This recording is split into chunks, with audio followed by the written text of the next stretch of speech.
Hello, everyone, and it's the afternoon. It's been a very, very busy week for me, and I did want to spend like just a few minutes on last night. I tried something else different with my hair. My son is with me here, so you're going to see him coming in and out in the back. I am continuously doing oil at night, and so I'm trying to finish this off. So I'm been using Carol's Daughter every night, and then I used a whole new conditioner called I may not be saying this correctly. I think it's called Mielle, and it's Rosemary Mint Strengthening Hair Mask. I think it's pretty cool. I'm gonna say that during the holidays, for the last few years, I've been giving some of my close friends and relatives, female relatives, and female close friends, and my mom and my godmother. I've been giving them, and my mother-in-law, the things that I like, that I've been using throughout the year, and it's kind of like Oprah Winfrey's on a broke version, on a smaller budget version, right? The 10 things that I love the most. And so Target always usually kind of sells sets, and they sell them for a very really affordable price, about 10, sometimes maybe it goes as high as $15 for the full bottles and full-size bottles, and maybe some smaller bottles. And so I got this plus a couple other things for like $14.99, and then when it gets closer to Christmas, they do it 50% off, or buy one get 25% off. They do some really good deals, so you can get it for a really good price. Stop Sawyer. And so after I actually liked it. I think it looks pretty good.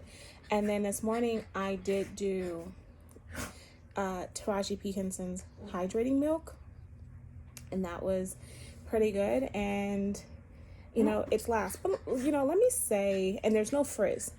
I think it's important to realize, for me, even as I've been reflecting on the last times of COVID and how I've been getting really into concentrating on my hair, and I even take hair vitamins.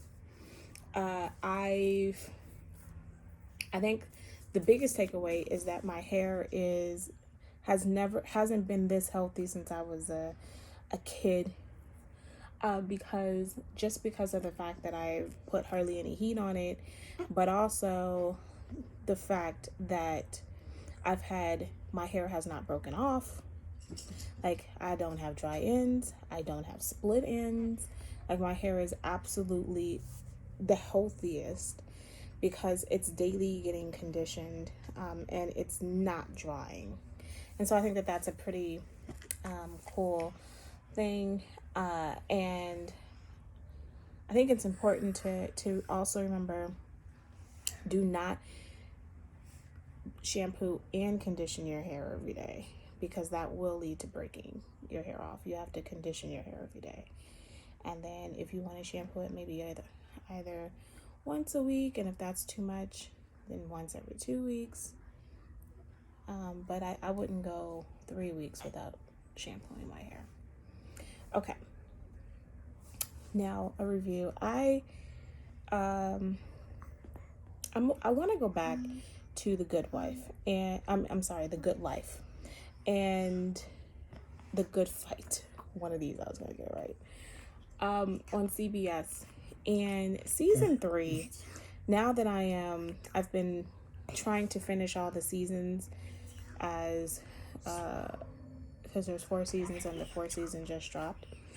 And season 3, there's a couple of episodes that it continues to interweave, and I think it really plays out to a lot of things that we're dealing with, because even though all of these protests about Black Lives Matter started off about police brutality and wanting to be treated, at least you want to be able to survive a police, stop, and and that I it really appears at this time there's a lot of the protest and a lot of the conversation is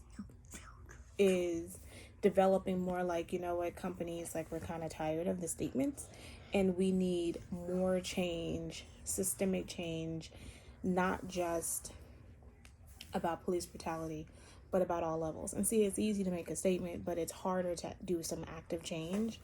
And The Good Fight season 3 begins to have that conversation about how we need to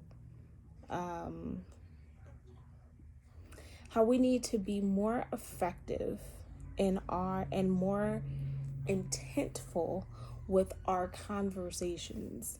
And it seems that it's almost really now beginning to feel like a more modern day civil rights movement.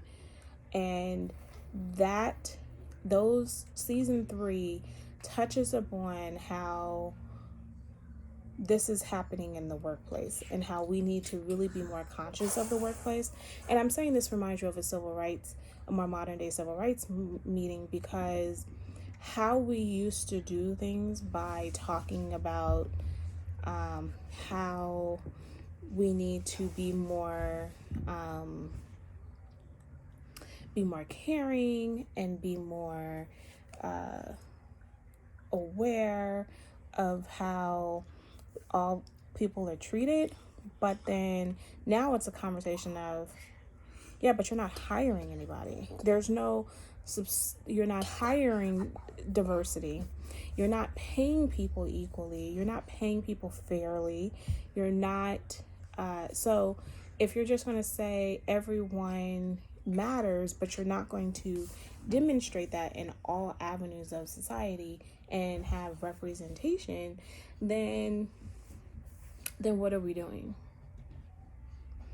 And I think that is where the Good Fight is trying to go with, is like, okay, you're a Black firm, you're hiring more and more white people, white attorneys, and you're hiring fewer and fewer Black attorneys. The white attorneys are getting paid more, and then you hear him having a conversation of, we have to pay white attorneys more because they're more prone to leave than Black attorneys. It's like, did you not hear what you're saying? So Black attorneys aren't valuable? Is that your argument? I mean, and it's they get promoted, then the idea of actually thinking of making someone partner who's not even been there for very long, this white woman to be partner over these 2 Black women, and then considering the measurement of Blackness and how the people are essentially segregated, how the level of pay inequity, how because you hire more white attorneys and they never look at the Black investigator to investigate their claims, they always go to the white investigator, so she has more billable hours than the Black investigator, who's had a vast more experience.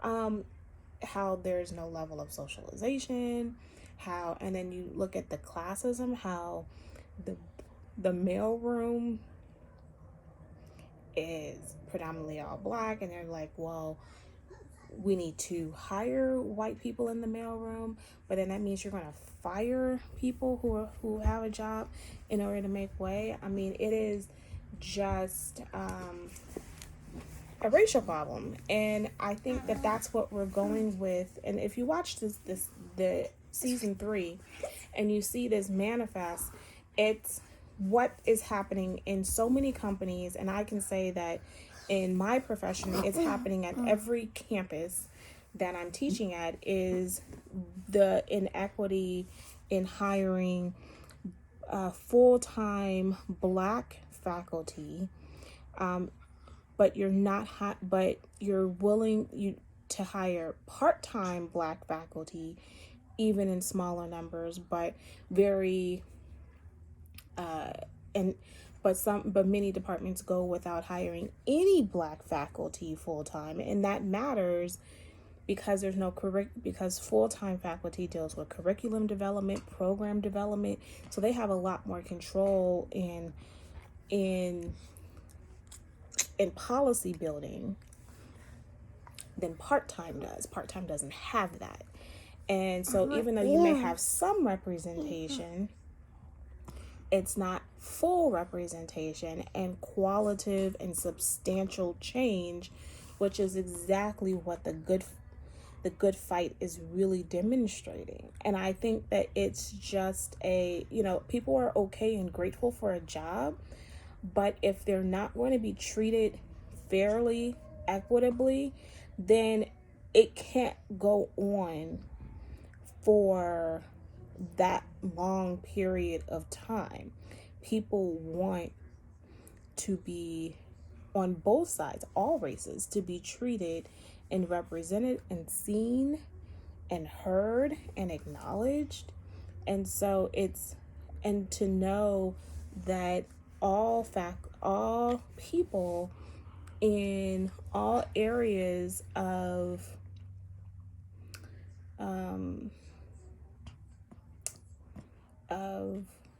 different companies are not practicing that, but they're willing to issue statements about police brutality is, hypocritical.